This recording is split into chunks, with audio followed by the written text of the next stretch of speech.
What if everything you've learned about God, religion, and spirituality is just a small part of a much deeper and hidden truth? What if, before the world's great religions arose, there existed a pantheon of dark gods, powerful, spiritual, ancient, who were deliberately erased from history? What would you do with this information? Very few people know this truth, and those who do never see the spiritual world the same way again.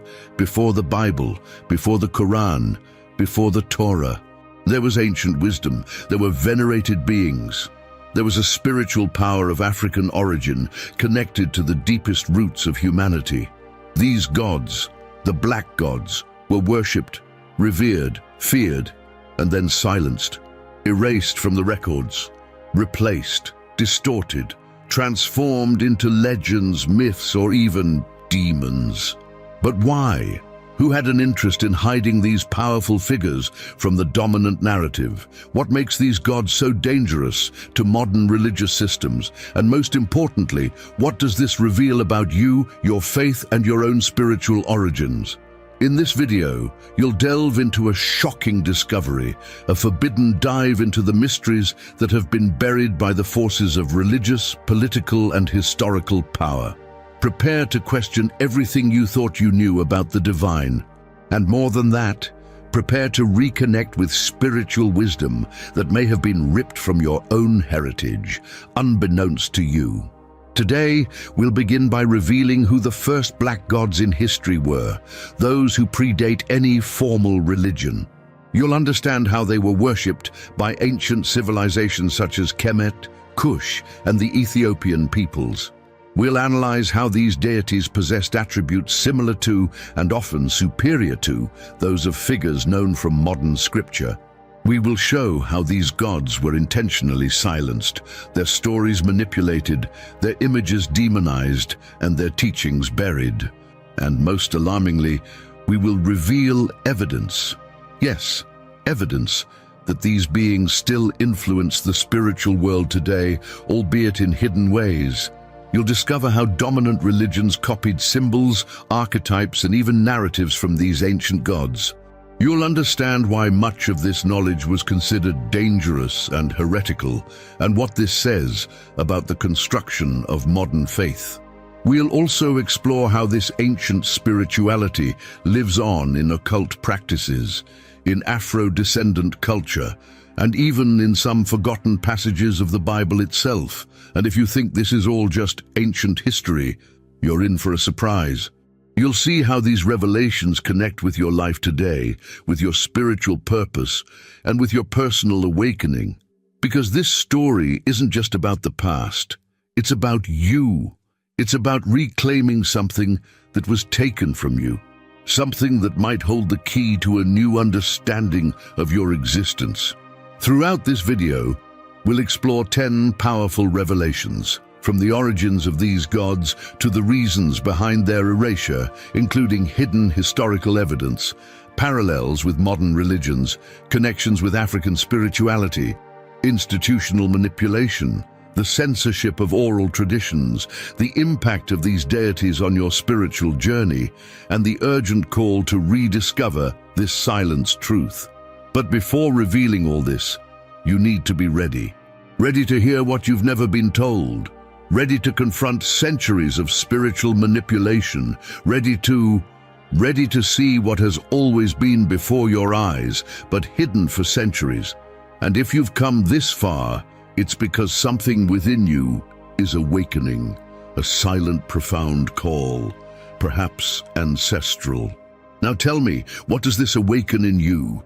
Have you heard of the dark gods before, or is this the first time this topic has crossed your spiritual path?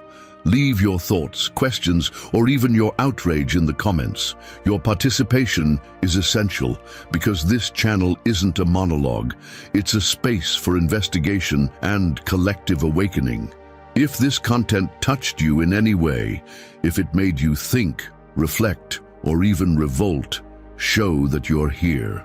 Like it right now, because it shows YouTube that this knowledge needs to be delivered to more people who, like you, are searching for the truth.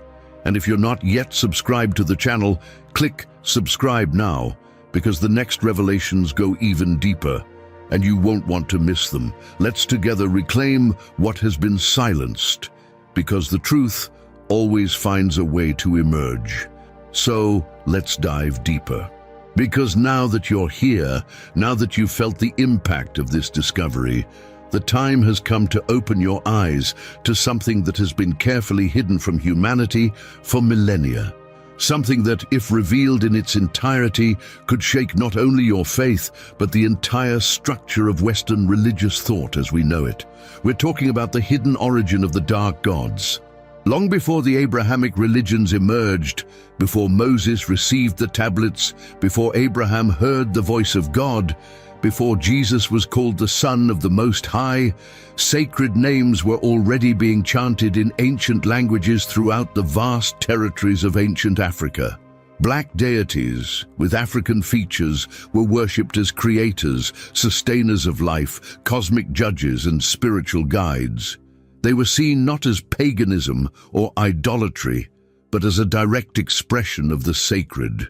The people of ancient Kemet, the true name of Egypt before Hellenization, already worshipped gods whose symbols would later be appropriated, their stories reinterpreted, and their teachings completely distorted. The god Osiris, for example, a dark-skinned figure linked to death and resurrection, represents a spiritual archetype that precedes and, in many ways, anticipates the biblical Christ. Isis, wife of Osiris and goddess of motherhood and magic, was depicted holding the infant Horus in her arms. Centuries before Christian iconography depicted Mary with the infant Jesus. And why does this matter? Because recognizing these parallels isn't meant to attack anyone's faith, but rather to liberate. Liberation from ignorance, fear, and the blindness imposed by centuries of cultural and religious domination. When we look at the civilizations of Nubia, Ethiopia, the region of present-day Sudan, and the areas south of the Sahara, we find an extraordinary spiritual richness rooted in cosmic principles, moral laws, respect for nature, and ancestral heritage. Yoruba spirituality, for example, is one of the most powerful legacies of Black Africa. The Orishas, more than spirits or entities, are divine expressions that represent universal forces. Ogum, Okshosi, Zango, Yemanja, names that carry profound spiritual archetypes, many of which were demonized or syncretized with Christian figures during the colonization process. But what few realize is that this demonization was strategic, because recognizing the power of these black gods would be recognizing that the African peoples were not barbarians, but rather bearers of divine ancestral wisdom. This is why I made my digital book available, To Reveal the Apocalypse, which you can download immediately through the first comment set. This book will help you discover all the mysteries of the apocalypse and transform your life. Access the first comment set to get your copy, because very few remain and will soon be withdrawn. Don't waste time, click now and make sure your digital copy. By studying ancient records, from Egyptian hieroglyphics to the oral tales of the peoples of West Africa, we see a spirituality that not only precedes, but also underpins many modern religious concepts. The concept of an afterlife, the judgment of the soul, the need for spiritual balance, and the appreciation of the spoken word as creative energy, all of these were already experienced in ancient African cultures, centuries before the Bible was written. Can you grasp the magnitude of this revelation? How many times have you been told that it all began with the Bible? That the only valid spiritual truth was there between the covers of that book, translated, edited, and reinterpreted by Europeans? What if I told you that many of the spiritual principles you consider Christian were actually inherited, adapted, or drawn directly from much older African knowledge? And here, I need you to understand something even more profound. This spirituality wasn't just a religious system, it was a way of life. It was identity. It was the bridge between the visible and the invisible.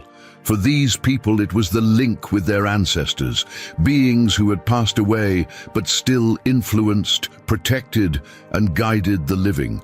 Ancestry was not worshipped as superstition, but as a spiritual foundation, as wisdom accumulated over the ages, as a living part of the structure of the cosmos. And don't forget to get your digital book, Unraveling the Apocalypse. It is very important that you purchase it quickly before the copies run out. And perhaps for this very reason, this knowledge needed to be silenced, because a people who know their spiritual roots cannot be dominated. A people who understand that they are sacred by nature, that they carry within themselves the divine spark of the first gods, do not easily submit to oppression, hence the project of erasure. With the arrival of colonization and the imposition of European Christianity, thousands of altars were destroyed, priests were killed, oral traditions were interrupted, and most cruelly, new generations were taught to fear their own gods, to hate their own symbols, to reject their own spiritual connection to nature, their ancestors, and the black divine. But how do you erase a truth that lives in the soul?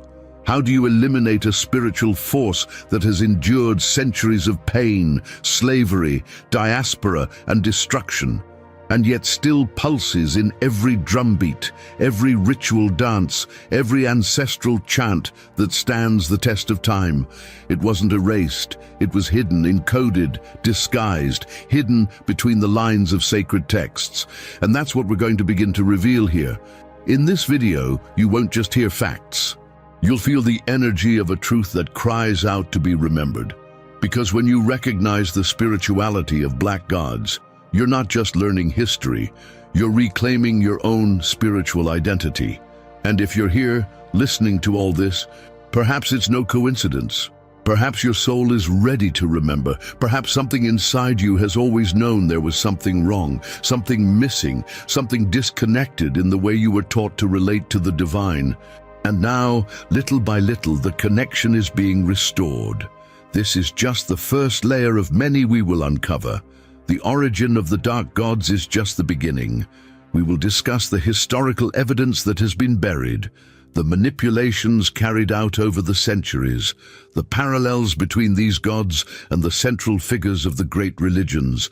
We will confront fear, censorship, and lies with the power of ancient truth. But for now, I want you to take a deep breath and reflect on all of this. Feel the responsibility of having access to this kind of knowledge. And more than that, write in the comments what you're feeling.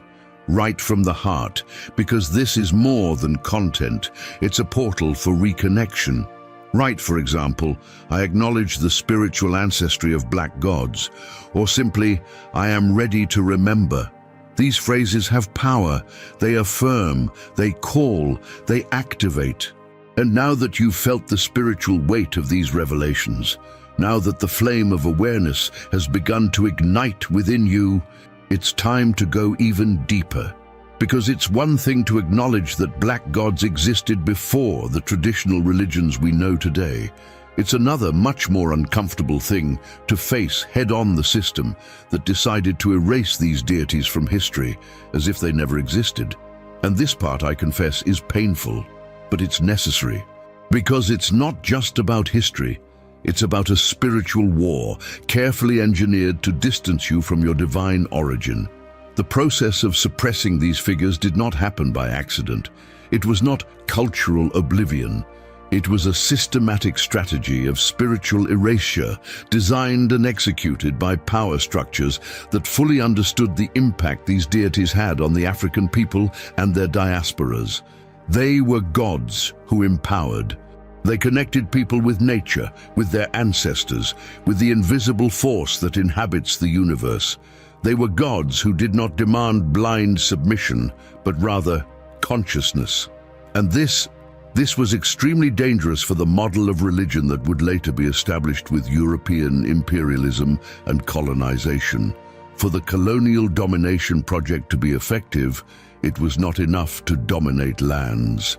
It was necessary to dominate souls. And to dominate a soul, the first thing one does is sever its connection with the original sacred. This is exactly what happened with religions of African origin. Spiritual practices were labeled witchcraft, demonized, banned, and punished with violence and death. Altars were broken, temples burned, priests murdered, mothers of saints silenced, ancestral chants replaced by foreign hymns, and a new narrative began to be forced down the throats of an entire population that their gods were not true, that the true God was white, European, and unreachable without the mediation of the church. Can you understand the depth of this? Millions of people were forcibly converted to religious systems that didn't recognize their origins, their cultures, or their deities. Worse still, they were trained to fear these figures, to not even pronounce the names of the gods their ancestors worshipped. They were taught to despise their own symbols, their own rituals, their own cosmologies. And saddest of all, this program of spiritual indoctrination was passed down from generation to generation, to the point where many today don't even know this suppression took place. They accept the oppressor's religion as absolute truth and call their own heritage evil, wrong, pagan. But you feel it, don't you? That there's an open spiritual wound, a disconnect, a void, a hole that no modern dogma has been able to fill. That's because this separation wasn't just cultural, it was energetic, spiritual, cosmic. And that's why you're here, because your soul is trying to rebuild the bridge that was destroyed. The truth is that the suppression of black gods was a tactic of spiritual and political warfare. Colonialism didn't just bring swords and guns. It brought Bibles in the hands of soldiers and missionaries. It brought churches built on the ruins of toreros. It brought crosses concealing chains, all in the name of a supposed civilization that was actually a project of subjugation. And for this to work, the erasure needed to be total. Many of these divine figures were reconfigured in scripture as antagonists. Black symbols became associated with evil. The use of drums, dances, herbs, and natural elements became considered witchcraft. But ask yourself, since when is dance a sin? Since when is nature profane? Since when is the ancestral rhythm of the drum, which connects body and spirit, dangerous? Dangerous to whom? Dangerous for the system that needed a disconnected people to be dominated. And this even includes the manipulation of the collective imagination. Paintings, sculptures, films, books, doctrines, all of these were used to rewrite the image of God as a white European being, with features completely different from those of the people who gave rise to the planet's spirituality. The Bible, for example, doesn't say that Jesus was blonde with blue eyes. And yet, for centuries, this image prevailed. Why? Because it's easier to control a people who don't recognize themselves in the divinity they worship. It's easier to colonize someone who believes their color, their origins, their culture, and even their ancestors are inferior. But the truth cannot be buried forever. And that's why we're here, excavating these spiritual memories like archaeologists of the soul. Because deep down, you already knew. Even if unconsciously, you always knew something was wrong. That something had been hidden. That your faith had been shaped by strange hands. That your connection to the sacred needed to be restored. And now, at this very moment, you are faced with that opportunity. You are reconnecting with your essence, with the ancestral energies that call you home, with the sacred names whispered by your ancestors in the nights of resistance, in the camps of exile, in the fires of persecution. They whispered softly because they knew the power of these gods is real, and once awakened, no one can remain silent. And at this point in our journey, I want you to realize that what was erased wasn't just knowledge, it was spiritual power, a power that lives within you. And if you feel that vibration now, if your heart raced, if the hairs on your body stood on end, it's because that memory is returning, and you need to stay with me, because in the next few moments, we'll reveal what really happened to the historical record. We'll talk about hidden documents, erased archives, censored histories, and how all of this still directly influences how you view God, faith, and your own spiritual worth. But before I continue, I need you to become even more involved in this movement, because yes, this is a movement, and for it to grow, I need to hear your voice. Tell me in the comments, why do you think black gods were erased from history? Or, if you prefer to be more direct, I'm awakening. These phrases activate not only the YouTube algorithm, but also the spiritual field we're building together here. And now that you've begun to realize how systematic suppression was constructed with surgical precision to disconnect you from your spiritual roots, we need to take another step forward. We need to go back even further in time. Because if you believe it all began with Moses, with Abraham, with the beginning described in the Bible, then prepare to confront a timeline that challenges everything you've been taught.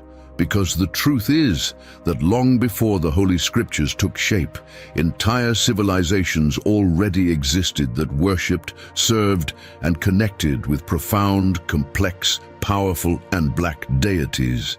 It's crucial that you understand that ancient Egypt, or rather Kemet, as the region's inhabitants called it, was not an ignorant pagan people, as Western history would have you believe. Kemet was a spiritual, mystical, and organized civilization that understood the cycles of nature, the mechanics of the cosmos, the judgment of souls, the existence of an afterlife, and the divine role of humankind on Earth. And more than that, its spirituality was grounded in dark gods, represented with dignity, power, wisdom, and purpose. Kemet wasn't just a land of pyramids, it was a land of priesthoods, of rituals, of profound spiritual initiations. It was a land where men and women trained for years to understand the visible and invisible worlds, to interpret dreams, to channel divine messages, to guard the secrets of the stars. And at the center of it all were the Neteru, the dark-skinned ancient gods with piercing eyes and a sacred presence. Have you ever heard of Osiris? Not the Osiris reinvented by modern interpretations, but the true Osiris of Kemet. He was the god of death and resurrection, the lord of the underworld, the guardian of the final judgment of souls. His body was dismembered, and according to the accounts, his wife Isis rebuilt him and brought his essence back to life. Sound familiar? Of course it is. Because the Osiris archetype was reused, reconfigured, and projected onto the figure of Jesus Christ. The difference? In Kemet, Osiris was a black man, a black god, a figure revered centuries before any biblical manuscripts were written.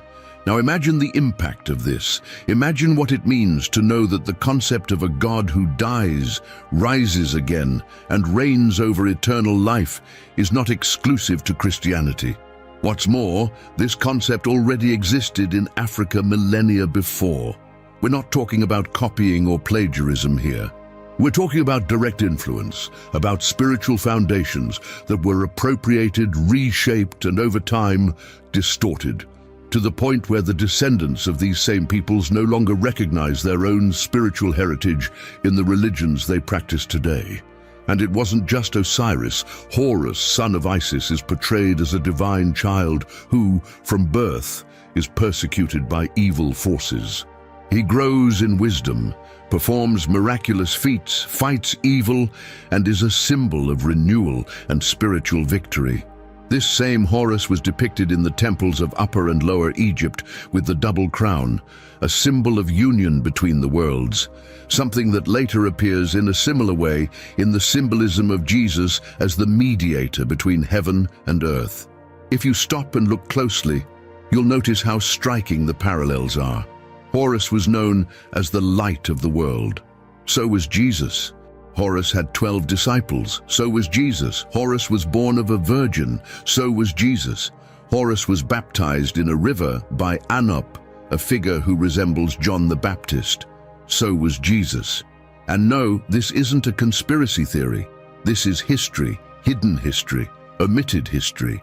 History buried under layers and layers of religious control and cultural indoctrination. These coincidences are not mere coincidences. They reflect a profound spiritual line that began in Africa and expanded throughout the world, undergoing adaptations, reinterpretations, and of course, censorship. And the more you investigate, the more you realize that central biblical figures, in both the Old and New Testaments, bear uncanny similarities to the gods and goddesses of the most ancient African civilizations. But you never heard about this in your religious studies. You were never taught about the mystery schools of Kemet, the spiritual initiations on the banks of the Nile, the secret codes in the papyri, the myths that would later be rewritten as gospels. That's because whoever wrote the official history you studied had no interest in you knowing about it. Now think with me, why is Egypt mentioned so often in the Bible, but always in a negative light? Why did Moses have to flee Egypt? Why is Pharaoh always the villain? Why is the land where spiritual wisdom flourished for thousands of years portrayed as a symbol of slavery and idolatry? Simple. Because the light in Kemet had to be extinguished so that a new narrative could take hold. A narrative that would present a new model of religion, hierarchical, exclusive, Eurocentric, and based on submission. A religion that would not allow for multiple expressions of the divine, nor the valorization of nature, nor ancestor worship. A religion that would transform ancient symbols into sins and African spiritual knowledge into heresy. And it wasn't just Kemet. We must also remember the civilization of Kush, located south of Egypt, in the region we now call Sudan. Their black kings were called Black Pharaohs, and their kingdoms profoundly influenced the spirituality of the ancient world. The Kushites developed complex religious systems, revered the goddess Amunet and the god Amun-Ra, and had temples erected in honor of the cycle of life, death, and regeneration. Did you know there were more pyramids in Sudan than in Egypt, and that these pyramids held the bodies of black kings and queens who were considered divine? And why didn't anyone tell you this? Because recognizing these civilizations as legitimate sources of spirituality would mean admitting that the center of human spiritual experience was not Europe, nor the Middle East, but Africa. And this recognition changes everything. It changes the way you see yourself. It changes the way you connect with the sacred. It changes your spiritual self-esteem. It changes your relationship with faith, with the Bible, with the history of humanity. And more than that, it gives you back what was stolen, the right to know where you truly came from. And that's exactly what we're doing here together, recovering, remembering, reconnecting. If all this resonates with you, if it's opening something within your soul, then tell me in the comments, I'm rediscovering my spiritual roots. Or, if you want to put it more bluntly, Kemet lives within me. These words are more than phrases. They're powerful affirmations that help awaken others who are living dormant, disconnected from their heritage. And now that you've begun to perceive the clear parallels between ancestral African gods and the central figures of traditional religions, it's impossible to ignore the next question. If these gods existed before and were so similar, why were they replaced? And even more so, why have their images been distorted to the point of becoming, in many cases, representations of evil? This point is crucial, and if you're here so far, it's because you already sense within yourself that something is wrong with the narrative you were taught since childhood. It's time to expose this spiritual wound. There has been an intentional disconnect, and the missing link between ancient and modern religions has been carefully erased. When you look closely at ancient African worldviews, such as the spirituality of Kemet, the wisdom of the Dogons, the structure of the Orishas in the Yoruba system, the Enkisis of the Bantu people, the Vodans of the Dahomey region, you realize that there was a profound understanding of the universe, spiritual laws, and the sacred role of human beings on earth. There was a clear awareness of the existence of a supreme god, called by various names, such as Olodumare, Nzambi, Mawu, Amun-Ra, and a hierarchy of spiritual forces that acted as manifestations of this creative source. Does this sound familiar? Of course it does, because it's the same structure present in Christianity, Judaism, Islam, and even more modern esoteric traditions. But here's the crucial point. These structures didn't originate in the Abrahamic religions. They were inherited. And like all knowledge appropriated by a new system of power, they were modified to fit the narrative being constructed, a narrative of exclusivity, supremacy, and religious hierarchy that cast everything originating from Africa as inferior, pagan, or demonic. What does this mean in practice? That many of the African gods, with their sacred names, specific attributes, and profound spiritual archetypes, were transformed into demonic entities in the new dominant religions. And this was no accident. It was a carefully orchestrated process to discredit an entire previous spiritual system and establish a new one with total control over people's faith, bodies, and souls. Consider Exu, for example. Within the Yoruba tradition, Exu is the messenger between the worlds. He is the one who carries requests to the Orishas, who opens paths, who guards the portals. He represents divine communication, the energy of movement, the duality that balances the universe. And yet for centuries he was demonized, intentionally confused with the devil of Western religions, called a deceiver, a liar, evil. But tell me, how did God's messenger become God's enemy? The answer is simple and brutal, because it was necessary to eliminate the people's trust in their own roots. This process of renaming and replacement was recurrent. Yemanja, mother goddess of water and fertility, became a folkloric figure or was superficially renamed. Zango, a symbol of justice, became synonymous with fear and spiritual violence. Nkosi, the warrior lion of Bantu traditions, was completely erased from popular memory. In their place emerged European saints with white features, Latinized names, and adapted stories, acceptable figures within the new colonial faith. And the most shocking thing? Many of these saints were directly modeled after African archetypes, as if they were masks placed over ancient deities. What was once Olokun became Saint George. What was once Oshosi became Saint Sebastian. What was once Nana became Saint Anne. The original deity was maintained in essence by the initiates, but for the lay public, for the colonizers, it was diluted with Catholic imagery, erasing the trace of its African origin. Was this syncretism? Yes, but it was also resistance. African peoples found ways to keep their deities alive within the constraints of the oppressive system. But over time, this adaptation turned into confusion, and today, thousands of people don't even know that the figures they venerate on their altars have their origins in ancestral African spirituality. And here's the key to it all. The link between modern religions and African worldviews was broken, hidden, destroyed, but it existed. The similarity between rituals, cycles, myths, archetypes, and even moral principles is too great to be coincidence.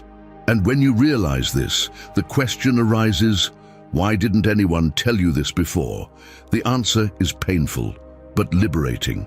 Because those who hold spiritual power have power over the mind, body, and destiny of a people. By replacing black gods with European saints, by erasing their names, their stories, and their images, a system was implemented that forced people to seek the divine outside themselves, outside their color, outside their culture, outside their essence. And so, entire generations began to kneel before figures who had nothing to do with their identity, believing they were getting closer to God, when in fact, they were being distanced from their own roots. But this spiritual disconnection can be healed, and you're here for that. You're here because deep down you feel the need to reconnect, because it's not dead, it's just hidden, and it's waiting for you to reactivate it. And when you begin to see these parallels, when you recognize that what you were taught as the one truth is actually the tip of a much older and deeper iceberg, you regain not only your faith, but also your spiritual sovereignty. You begin to understand that the practices you were told to avoid, the names you were told not to pronounce, the symbols you were taught to fear, are in fact keys to your reconnection with the original divine. And I know all of this can be intense. It can even hurt, because accepting that we've been intentionally disconnected is like waking up from a dream. But it's at this point of awakening that things begin to change. Because from the moment you see, you can no longer unsee. From the moment you acknowledge, you begin to heal. And when you heal, you free yourself. Now tell me, what are you feeling? What's going through your mind and heart after all this? Comment below with the phrase, "I am rebuilding the missing link." Or if you prefer, write, "The names of my ancestors will not be forgotten." These words are spiritual seeds.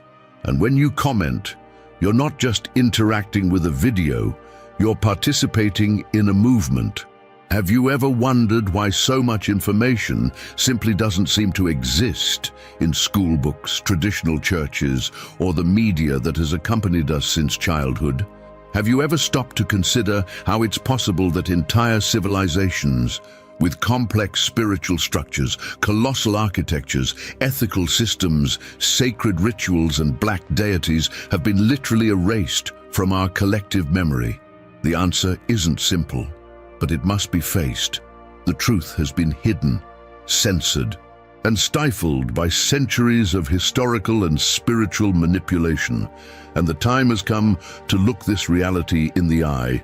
Yes, there is evidence, a lot of it, more than you might imagine. Forbidden texts, ignored scrolls, archaeological records lost or conveniently kept out of public view. Records that would dismantle the idea that spiritual truth began with what we now know as sacred books. Accounts that show that before Hebrew writing, before the Christian canon, and before Muslim doctrine, African scriptures already existed, carved in stone, painted on temple walls, preserved in ancient oral traditions. The problem is that this evidence doesn't interest the owners of the official narrative. Imagine what would happen if school children learned that the earliest records of the judgment of the soul come from the Kemetic Book of the Dead and not from the Apocalypse. That the concept of heaven and hell was discussed in African temples before synagogues, churches, or mosques even existed. That the Egyptians, the Kushites, and the peoples of West Africa were already aware of reincarnation, cosmic laws, and the importance of spiritual balance thousands of years before Rome existed. But these truths don't fit into school curricula. They don't fit into the Eurocentric narrative. And so they were marginalized, discredited, or simply classified as mythology, as if they were irrelevant fables, while other cultures had their writings elevated to the category of divine revelation. Many of the texts considered heretical by religious institutions speak of black deities with creative power. Some pre-colonial African manuscripts describe spiritual connections with the cosmos, with stars, with other planes of existence. But when the colonizers arrived, these records were burned, buried, or taken to museums and secret libraries, where they remain hidden from public view to this day. It's an archaeology of concealment, not revelation. And records weren't always written. Many African cultures preserved knowledge through oral traditions, passed down from generation to generation by storytellers, priests, elders, and griots. They were veritable living libraries, where myths, genealogies, rituals, and spiritual principles were kept alive through words. But with the advance of colonization, these voices were silenced, and oral tradition was delegitimized as unscientific, as if knowledge only existed if it was printed on paper with a European stamp. And what about archaeology?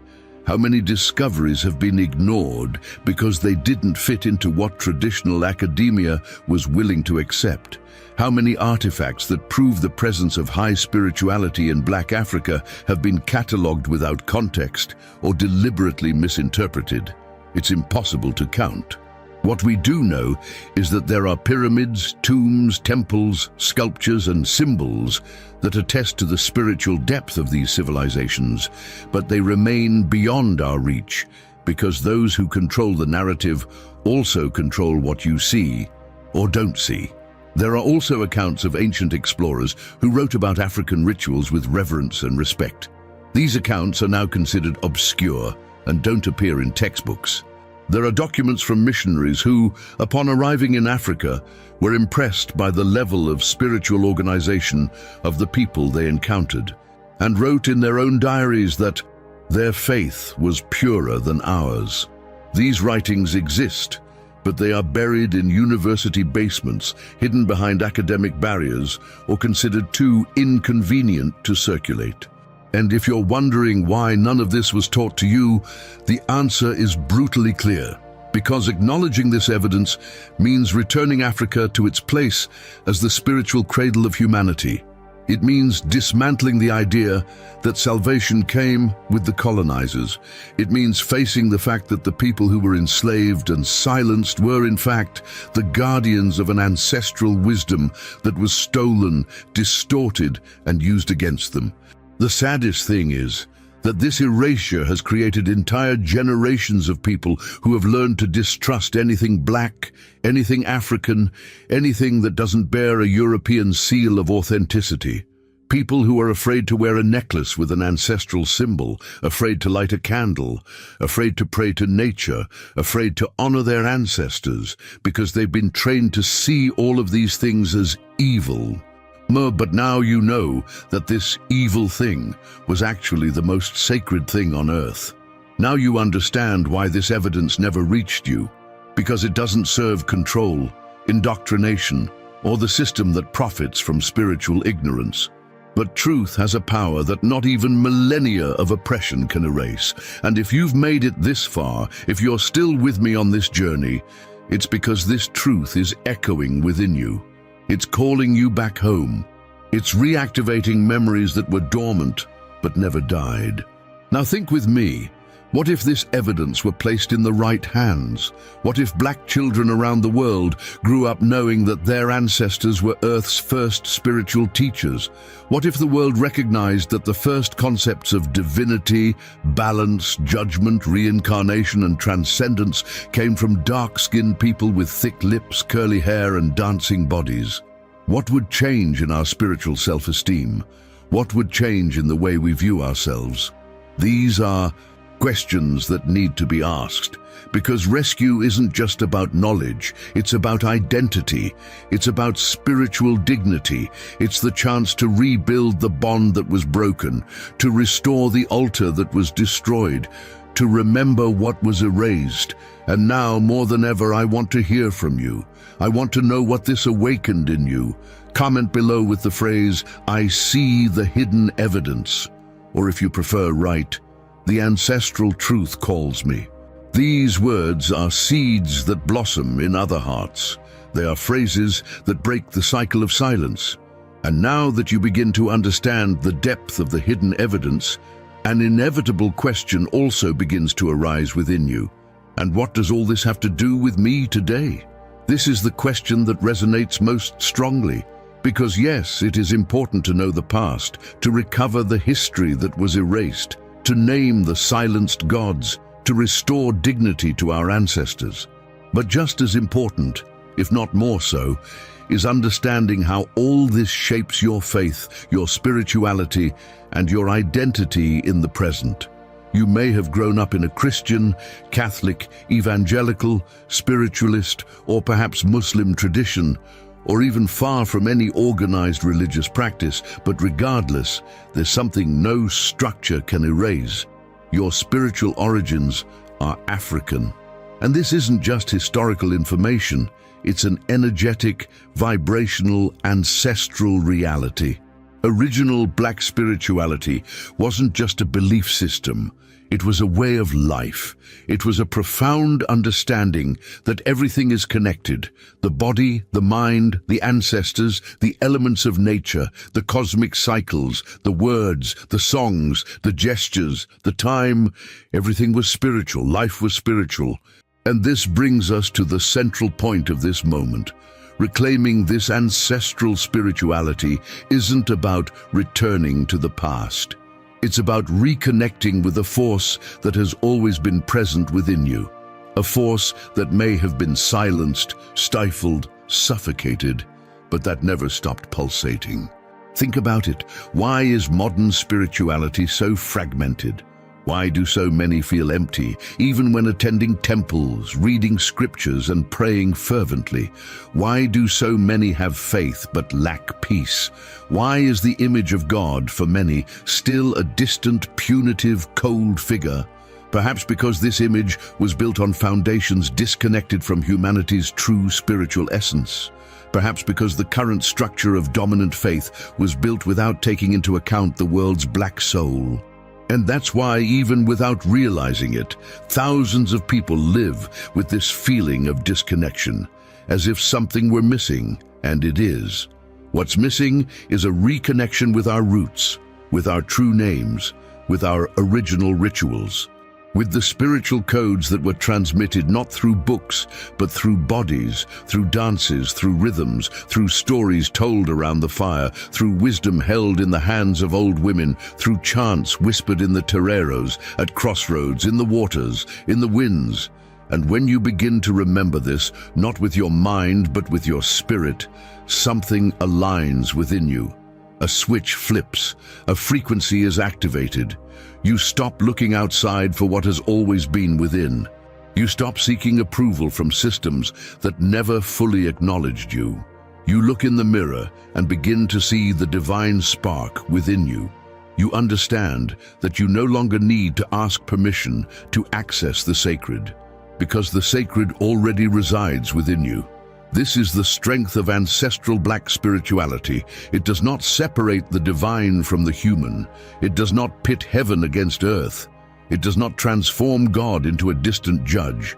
On the contrary, it shows us that the divine manifests itself in every breath, in every drumbeat, in every leaf, in every prayer sung with truth. This spirituality teaches us that the body is not a sin, it is a temple. That ancestry is not superstition. It is a living heritage. That nature is not profane. It is a mirror of God. And now imagine the impact this rescue has on your life. Imagine what changes when you stop seeing yourself as someone distant from the divine and begin to recognize yourself as a direct heir to a spiritual lineage that created the first codes of the sacred. You free yourself. You empower yourself. You heal yourself. It's no wonder this reconnection is happening now in this time, because the world is in spiritual collapse. Traditional structures are failing to give meaning to existence. Millions are awakening. Millions are feeling that what has been offered so far is not enough. And you are among these souls who have been called to remember, to rescue, to reconnect. Maybe you've never delved deeper into African-based religions. Maybe you're afraid, doubtful, or resistant. And that's okay. It's not about changing religions, labeling yourself, or embracing dogmas. It's about recognizing that there's something greater within you, something that comes from afar, that has endured centuries of silence, and that is now ready to be heard. Original black spirituality doesn't want to imprison you. It wants to free you. It doesn't want you to abandon what you believe. It wants you to go further. It wants you to broaden your vision. It wants you to reclaim the part of your soul that was left behind when they said black gods were demons, when they taught there was only one way to reach God, when they turned your ancestors into sinners, when they burned their altars and then offered you crosses in the name of salvation. But now the time is different. Now you're waking up. Now you're remembering. Now you feel there's something more. And that something more is what reconnects you. It's what strengthens you. It's what restores the spiritual dignity that was stripped from you. So as you hear all this, I want you to feel it in your heart, not just as knowledge, but as a living truth. You carry the divinity of your ancestors. You are a temple. You are an altar. You are an extension of the sacred, and your reconnection with this spirituality is also an act of resistance, an act of healing, an act of self-love, an act of spiritual reparation. Now tell me, what does all this awaken in you? Write in the comments with the phrases, "I am a temple of the sacred ancestor," or "Black spirituality lives within me." These phrases have power, they affirm, they break the silence, they activate. And now that you've begun to reconnect with your spiritual origins, now that you understand that your modern faith is rooted in traditions much older and blacker than you've been told, it's inevitable to face another layer of this reality. Why does this information continue to be rejected, silenced, avoided, even in the 21st century? Why are religious institutions, with all their structure and reach, still so afraid of these truths coming to light? The answer is as simple as it is. Disconcerting. Knowledge liberates, and those who liberate can no longer be controlled. The truth is that most traditional religions, especially those of colonial heritage, were constructed not only to save souls, but to keep bodies and consciences under control. From the beginning, they were tools of social organization, political control, and above all, spiritual manipulation. The believer who questions is dangerous. The believer who studies is unpredictable. But the believer who awakens to their spiritual origin and understands that God dwells within them, they become uncontrollable. And this is exactly what religious institutions fear: a black people, awakened, conscious, with spiritual self-esteem. Because for centuries, it was exactly the opposite. They were taught that black people needed salvation, that their culture was inferior, that their way of worshipping the sacred was primitive, that their ancestry was a curse. How many times have you heard or seen pastors, priests, and religious leaders claim that African practices are of the devil, that orishas are demons, that Exu is Satan, that drumming is invoking evil spirits, that ancestors are a burden? But think about it. Who benefits from this? Who profits from this narrative? Who benefits when millions of black people stop seeing themselves with dignity and start seeing themselves as spiritually dirty, unworthy, and cursed? Institutional resistance to the revelation of these truths isn't just ignorance, it's strategy. Churches fear this knowledge because they know what it means: the end of the monopoly on faith. It means you'll stop relying on intermediaries. You'll stop accepting everything without question. You'll start asking uncomfortable questions. You'll see the parallels between what your people experienced and what's written in the scriptures. And yes, the Bible speaks of black figures. It mentions African kingdoms, dark-skinned men and women, powerful, divine, central to the spiritual history of humanity. But no one talks about this in worship. No one reads these verses with emphasis. No one points out what's glaringly obvious. Did you know, for example, that Moses married an Ethiopian woman? It's there in Numbers 12:1, and it was the subject of criticism from his own family. Have you ever wondered why this passage is ignored or treated as a detail? Because it shows that one of the greatest figures of the Old Testament married a black African woman, and God not only approved, but severely punished those who criticized her. Did you know that one of the first men to help Jesus during the most critical moment of the crucifixion was Simon of Cyrene, an African? Cyrene was in what is now Libya, and the one who carried Christ's cross when no one else had the strength was a black man. This is in Mark 15:21, but how many times have you heard a sermon about it?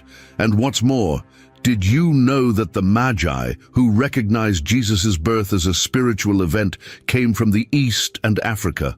That Egypt, a land of black spirituality, was Jesus' place of refuge when he was in danger of death. Why did God choose to protect the Messiah in the heart of ancient African spirituality?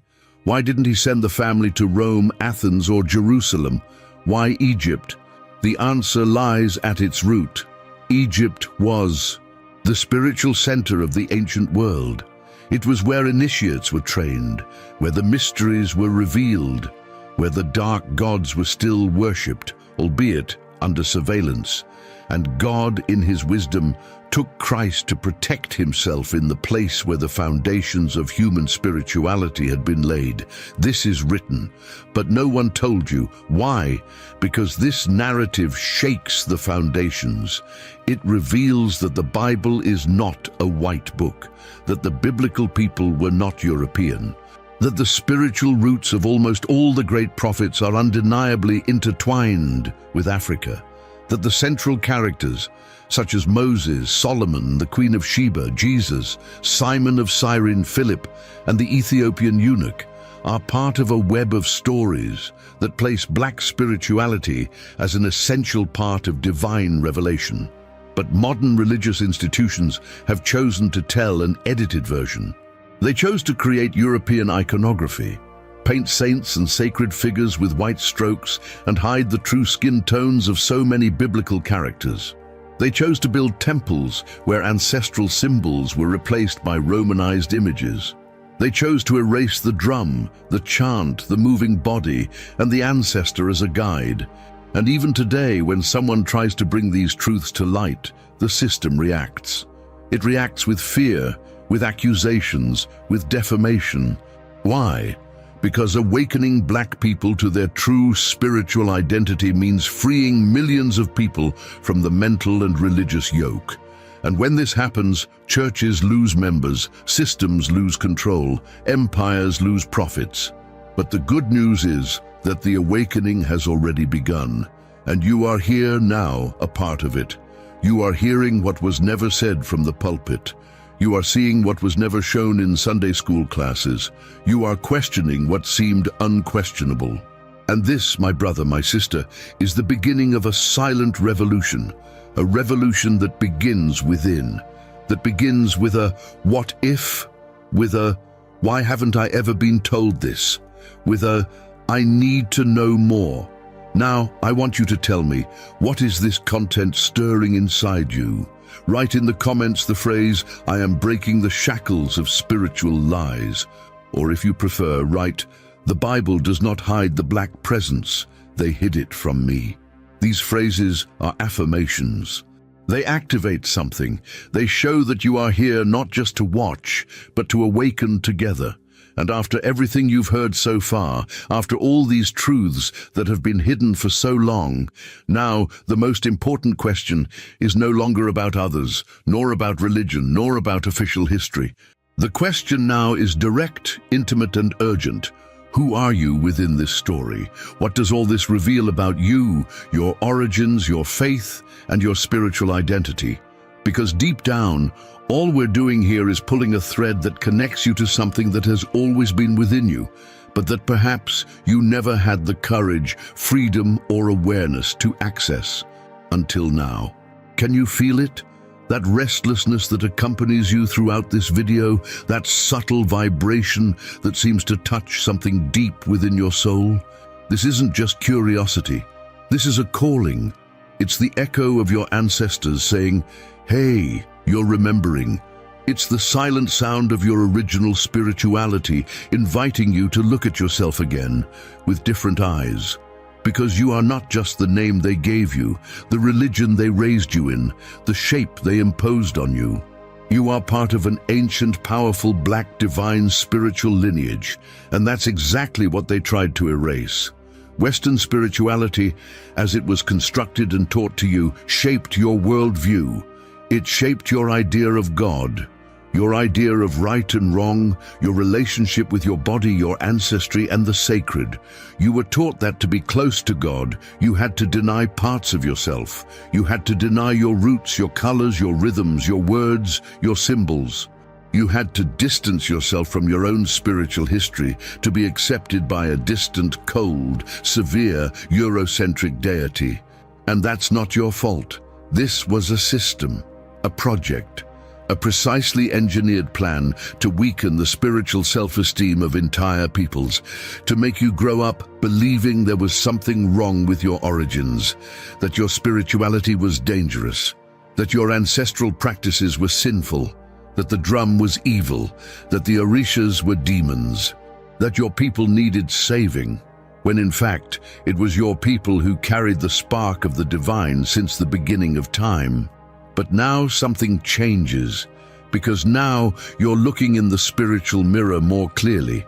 Now you realize that the feeling of emptiness you so often felt when trying to fit into a religious mold that never fully recognized you wasn't a weakness.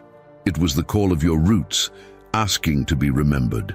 This call was always there, in every shiver, in every tear during a deep-seated song, in every time you felt connected to something greater than doctrine, in every time your body shivered inexplicably. It was your essence trying to emerge, even amidst the noise. And the question that now arises is, will you continue to ignore this call? Or will you have the courage to hear it? Because what lies before you is not just historical information.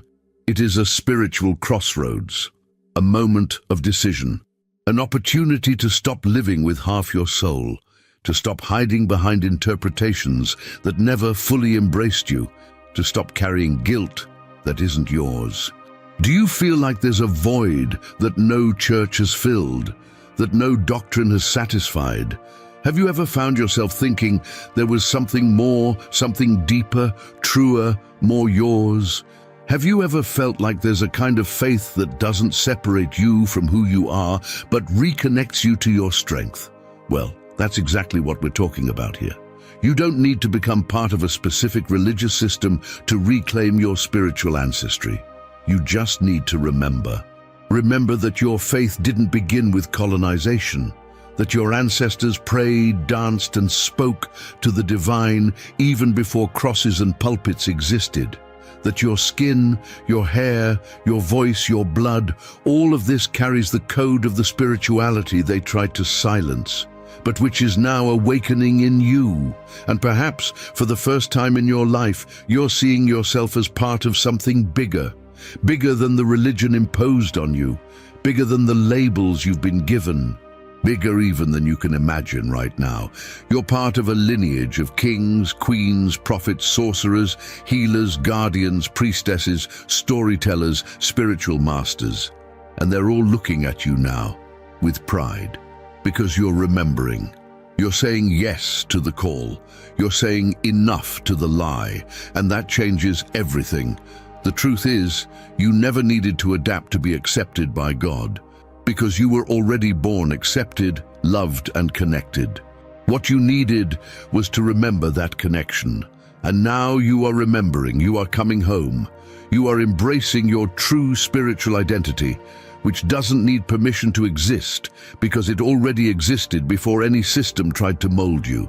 And in this process, you'll realize that many of the answers you always sought outside were within, that the fear you felt of going deeper wasn't yours. It was the fear instilled in you. That the shame of saying, "I'm of African spiritual origin," wasn't born with you, it was taught. But now you can teach the opposite. You can break the cycle. You can become a reference for others who, like you, are awakening. So, I invite you now to write in the comments the phrase, "I am returning to my spiritual origin," or if you prefer, "My faith begins in my roots." These phrases are not just words. They are spiritual declarations. They are seeds of healing, of reconnection, of power. And every comment you leave here, every word you write, helps someone else remember too.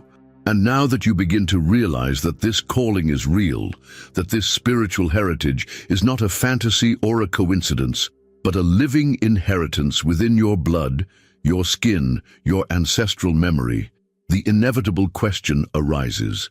How do I bring this into my life? How do I move beyond information and into transformation? How do I reintegrate this spiritual knowledge that was erased, but that now pulses within me with such force? The first thing you need to understand is that this process doesn't begin from the outside in. It begins in the silence of the soul, in listening within, in the sacred space where your essence speaks, often softly, subtly, but clearly. Reconnecting with your spiritual ancestry doesn't depend on changing religions, breaking with everything, or rebelling against your family or tradition. No, this path is deeper, more serene, more truthful. It begins with recognition. You recognize that there is something greater calling you, that there are ancient voices, wise voices, dark voices that echo within you, and by recognizing them, you honor them. Honoring is the first step. Honoring your ancestors, honoring your roots, honoring the strength that survived in silence, that resisted slavery, colonization, demonization, honoring the stories that aren't in books, honoring the spirituality that didn't need grand temples to exist, that remained alive in the palms, the songs, the dances, the herbs, the dreams, the visions. When you begin to honor this, something aligns energetically within you. A key turns, a memory awakens, and this is the starting point for reintegration. Now let's talk about practices, about concrete steps, because ancestral spirituality isn't just mystical, it's practical, it's lived, it's breathed. One of the most powerful ways to begin this reintegration is through ancestral meditation. Yes, meditation, but not the cold, silent kind, divorced from emotion. I'm talking about the meditation that reconnects you with your loved ones, that puts you in touch with ancestral spirits, with the wisdom of those who came before. You can begin with a simple question. Which ancestor wishes to speak to me today? And then you become silent. Breathe and feel. The body will give signals. The mind can conjure images. The heart can open. And don't worry about understanding at first. This is a path of feeling, of allowing, of receiving. Another fundamental practice is the study of ancient texts, but here it's important to make a distinction. Don't just seek out what's in European books on African spirituality. Seek out living sources, the narratives told by elders, the writings preserved in communities, in terreiros, in quilombos, in oral traditions. Read what you can about Kemet, Ifa, Yoruba myths, Bantu philosophy, and African ethical codes. But read with an open heart, without trying to fit everything into Western logic. Because ancestral thought is circular, symbolic, and intuitive. It speaks through archetypes, elements, and spiritual poetry. And as you study, you realize that your soul already knew all of this. It was just waiting for someone to put it into words. And of course, cultural reconnection is also essential, because spirituality isn't only experienced in the invisible. It manifests itself in the body, in food, in music, in clothing, in the way we walk and speak. Recovering your cultural roots is reclaiming the language of the sacred. Start by listening to music of African origin. Feel the drums. Dance. Allow your body to speak the language of your ancestors. Cook traditional foods. Listen to ancient stories. Learn words in Yoruba, Kikongo, and Ewefon. Visit traditional communities. Talk to spiritual leaders in your region. Recognize the wisdom that lives all around you, but that you may have never appreciated. Another powerful step is to create your ancestral altar. It doesn't have to be large or filled with objects. A glass of clean water, a white candle, a photo, a symbol, a corner of the house where you can remember who you are. Wake up and salute your ancestors. Give thanks, ask for wisdom, and observe how your relationship with time, with the day, with life, will begin to change. Because when you honor what came before, the universe begins to open paths before you. And what's more, have difficult conversations. Talk about it with someone you trust. Share your journey. Say, I'm rediscovering my original spirituality. You'll be surprised by how many people around you are also feeling this calling, but haven't yet had the courage to speak up. And when you come together, when you support each other, when you form small circles of reconnection, healing expands. Don't rush. This is a path of depth, not performance, and every step counts. The important thing is to walk with truth, with reverence, with humility before the mysteries. You don't need to know everything. You just need to be willing to remember. And now, more than ever, I want to hear from you. What will you start doing, starting now, to reintegrate this knowledge into your life? Write in the comments with the phrase, "I am rebuilding my ancestral spirituality." Or if you prefer, "Every step I take honors the steps of my ancestors." These phrases are more than words. They are vows, they are keys, they are spiritual declarations that reverberate within and outside of you. Recover Franca Biblico said, "If you've made it this far, it's because something within you is awakening, and that says a lot about who you are. You're not here by chance. You're part of a profound spiritual movement, a reconnection with the truth that has been silenced for centuries. So, if this video touched your soul, subscribe to the channel now. Because here, with each new piece of content, we go deeper, more real, more ancestral. And I want you to join me on this journey. Now leave your like, yes, you who stayed until the end, because it shows that you are an active part of this awakening. And comment below, "I heard the call of my ancestors." This sentence has strength, it has power, and it shows that you didn't just watch.